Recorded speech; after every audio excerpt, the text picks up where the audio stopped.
সুপ্রিয় দর্শক আসসালামু আলাইকুম। আশা করি আপনারা সবাই ভালো আছেন। যে যেখান থেকে আমার ভিডিওটি দেখছেন সবাইকে স্বাগতম। আমি আজ খুবই সহজ এবং মজাদার একটি রেসিপি নিয়ে হাজির হয়েছি। এই রেসিপিটি আমাদের সকলেরই চেনা এবং সকলেরই খুবই পছন্দের। আজ আমি তৈরি করে দেখাবো সরষে ইলিশ। চলুন তাহলে দেখে নিই কীভাবে আমি সরষে ইলিশটি রান্না করে নিলাম।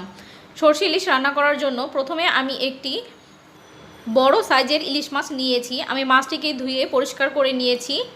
এখন একটি কড়াইতে আমি দিয়ে দিব পেঁয়াজ কুচি,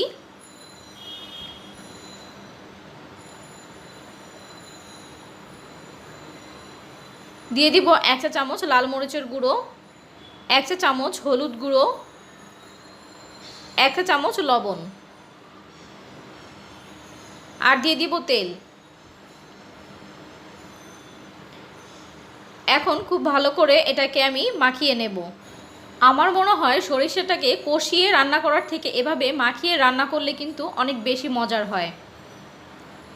আমি ভালো করে পেঁয়াজটাকে মাখিয়ে নিয়েছি। এখন এর মধ্যে আমি সরিষা বাটা দিয়ে দিব। আমি এখানে কালো যে সরিষাটা আছে, মানে লাল যে সরিষাটা আছে, আমি ওটা নিয়ে নিয়েছি। একটি কাঁচামরিচ ও সামান্য একটু লবণ দিয়ে আমি এটাকে বেটে নিয়েছি। তাহলে সরিষার ভিতরে যে একটা তেতো ভাব থাকে সেই ভাবটা চলে যায়। আমি সবটুকু সরিষা নিয়ে খুব ভালো করে মাখিয়ে নিচ্ছি।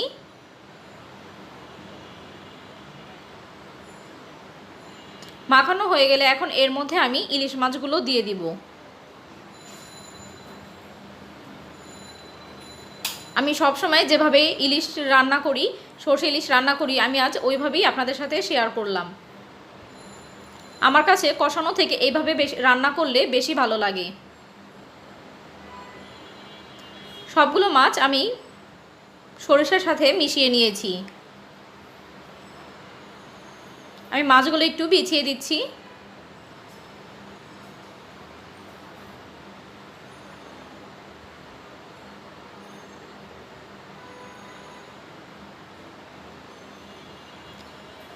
এখন এর মধ্যে আমি পানি দিয়ে দিব।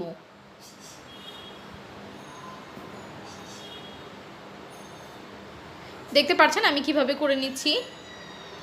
খুব বেশি পানি দিব না, পানি কিন্তু মাছের গায়ে গায়ে থাকবে এইরকম পানি দিব। আমি সামান্য আরেকটু পানি দিয়ে দিব এখানে। দেখতে পাচ্ছেন আমি কিন্তু খুব বেশি পানি দেই নেই, যেহেতু মাছগুলো দেখা যাচ্ছে। এখন উপরে কিছু কাঁচামরিচ দিয়ে আমি ঢাকনা দিয়ে ঢেকে চুলায় বসিয়ে দেব।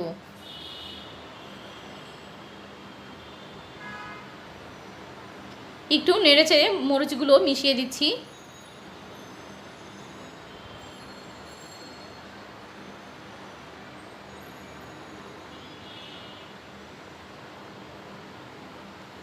চুলায় বসানোর পর বলক চলে আসছে। আমি এই পর্যায়ে ঢাকনাটা খুলে একটু হালকা হাতে নেড়ে দিব।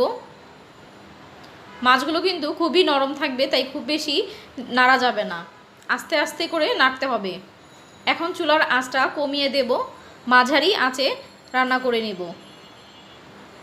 ঢাকনাটা খুলে একটু পরপর কিন্তু নেড়ে দিতে হবে, তা না হয়ে সরিষাগুলো নিচে ধরে যেতে পারে। আর সরিষাগুলো যদি পুড়ে যায়, কড়াইতে লেগে যায়, তাহলে কিন্তু এটা খেতে মোটেও ভালো লাগবে না। আলতো হাতে মাছগুলোকে নাড়াচাড়া দিয়ে নিতে হবে। ঝোলটা শুকিয়ে আসলে আমি চুলা থেকে নামিয়ে পরিবেশন করে নিচ্ছি। এই তো দেখতে পাচ্ছেন আমার সরিষা ইলিশটি রান্না করা হয়ে গেছে। কত সহজভাবে আমি সরিষা ইলিশ রান্না করে নিলাম। আশা করছি এই ভিডিওটি আপনাদের কাছে ভালো লাগবে। এভাবে রান্না করলে কিন্তু সরিষা ইলিশ খেতে অনেক বেশি মজার হয়। আপনারা অবশ্যই বাসায় একবার হলেও ট্রাই করে দেখবেন। আশা করছি আমার এই ভিডিওটি আপনাদের ভালো লাগবে। আমার এই ভিডিওটি যদি আপনাদের ভালো লেগে থাকে তাহলে অবশ্যই লাইক, কমেন্ট, শেয়ার করে দিবেন এবং আমার চ্যানেলটিকে সাবস্ক্রাইব করে অল বাটনে ক্লিক করে রাখবেন, যেন আমি ভিডিও দেওয়ার সাথে সাথে আপনারা নোটিফিকেশন পেয়ে যান। আর যারা অলরেডি আমার চ্যানেলটিকে সাবস্ক্রাইব করে রেখেছেন তাদেরকে অসংখ্য ধন্যবাদ। আবারও হাজির হব নতুন কোনো ভিডিও নিয়ে। আজ এই পর্যন্তই। আল্লাহ হাফেজ।